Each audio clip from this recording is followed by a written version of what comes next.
മുതിർന്ന നേതാവ് K ഇസ്മായിലിൻ്റെ party അംഗത്വം പുതുക്കാൻ CPI എക്സിക്യൂട്ടീവിൻ്റെ നിർദ്ദേശം വന്നിരിക്കുന്നു. അംഗത്വം പുതുക്കരുതെന്ന പാലക്കാട് ജില്ലാ ഘടകത്തിൻ്റെ ശുപാർശ സംസ്ഥാന എക്സിക്യൂട്ടീവ് തള്ളിക്കളഞ്ഞു. അംഗത്വം പുതുക്കി നൽകാൻ ജില്ലാ ഘടകത്തിന് സംസ്ഥാന എക്സിക്യൂട്ടീവിൻ്റെ നിർദ്ദേശം. ശ്രീജിത്ത് തിരുവനന്തപുരത്ത് നിന്ന് ചേരുന്നു. പറയൂ ശ്രീജിത്ത്, ടെലിഫോൺ ലൈനിലാണ് ശ്രീജിത്ത് ഉള്ളത്. ശ്രീജിത്ത്, വിവരങ്ങൾ പറയൂ.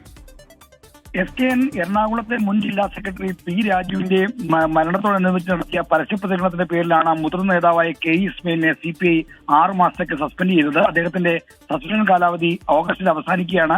ഈ സാഹചര്യത്തിലാണ് അംഗത്വം പുതുക്കി നൽകുന്ന കാര്യം സംസ്ഥാന എക്സിക്യൂട്ടീവ് പരിഗണിച്ചത്. എന്നാൽ അംഗത്വം പുതുക്കി നൽകരുത് എന്നായിരുന്നു പാലക്കാട് ജില്ലാ കൗൺസിൽ സ്വീകരിച്ച നിലപാട്. ആ നിലപാട് തള്ളിക്കൊണ്ടാണ് സംസ്ഥാന നേതൃത്വം മുതിർന്ന നേതാവായ കെ ഇസ്മായിലിന്റെ അംഗത്വം പുതുക്കി നൽകാൻ തീരുമാനിച്ചത്. സസ്പെൻഷൻ കാലാവധി തീരുന്ന മുറയ്ക്ക് അദ്ദേഹത്തിന് അംഗത്വം പുതുക്കി നൽകാനാണ് എക്സിക്യൂട്ടീവിൽ ധാരണയായിരിക്കുന്നത്. ഈ നിർദ്ദേശം പാലക്കാട് ജില്ലാ കൗൺസിൽ നൽകും.